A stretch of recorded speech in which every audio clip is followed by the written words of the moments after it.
തൃശൂർ ചെറുതുരുത്തിയിൽ ഓടിക്കൊണ്ടിരിക്കുന്ന ഇരുചക്ര വാഹനത്തിന് തീപിടിച്ചു. ആലിൻചുവട് സ്വദേശി സുബ്രഹ്മണ്യന്റെ സ്കൂട്ടർ പൂർണ്ണമായി കത്തിനശിച്ചു. YS അഭിനന്ദ് വിശദാംശങ്ങളുമായി. അഭിനന്ദ്, സ്കൂട്ടർ ഓടിച്ചിരുന്ന ആൾക്ക് പരുക്കൊന്നും പറ്റിയിട്ടില്ലല്ലോ അല്ലേ?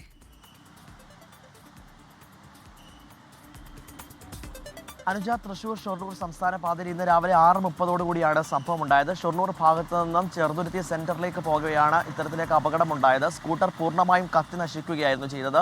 പിൻഭാഗത്ത് നിന്ന് പുക ഉയരുന്നത് കണ്ട് ഇയാൾ പെട്ടെന്ന് സ്കൂട്ടറിൽ നിന്ന് മാറുകയായിരുന്നു. അതുകൊണ്ട് തന്നെ വലിയ അപകടമാണ് ഒഴിവായത്. ഉടൻ തന്നെ ഷൊർണൂർ ഫയർഫോഴ്സിനെയും ചെറുതുരുത്തി പോലീസിനെയും വിവരം അറിയിച്ചതിനെ തുടർന്ന് പോലീസും ഫയർഫോഴ്സും സ്ഥലത്തെത്തി തീ അടച്ചു. സ്കൂട്ടർ പൂർണ്ണമായും കത്തി നശിച്ചിരിക്കുകയാണ്. അതിൻ്റെ ദൃശ്യങ്ങളടക്കം നമ്മൾ കാണുന്നത്. എന്തായാലും വലിയൊരു അപകടം ഒഴിവായത്. പുക ഉയരുന്ന സമയത്ത് തന്നെ കൃത്യമായി അവിടെ നിന്നും മാറിയത് കൊണ്ടാണ് വലിയൊരു അപകടത്തിൽ നിന്നും ഒഴിവായത്. ആ സമയത്ത് തന്നെ പ്രദേശത്ത് ഒരു ചെറിയ ഗതാഗത തടസ്സമൊക്കെ അനുഭവപ്പെട്ടിരുന്നു. പോലീസും ഫയർഫോഴ്സും എത്തിയപ്പോൾ ഗതാഗത തടസ്സം പൂർണ്ണമായും പരിഹരിച്ചിട്ടുണ്ട് എന്നാണ് ലഭിക്കുന്ന വിവരം.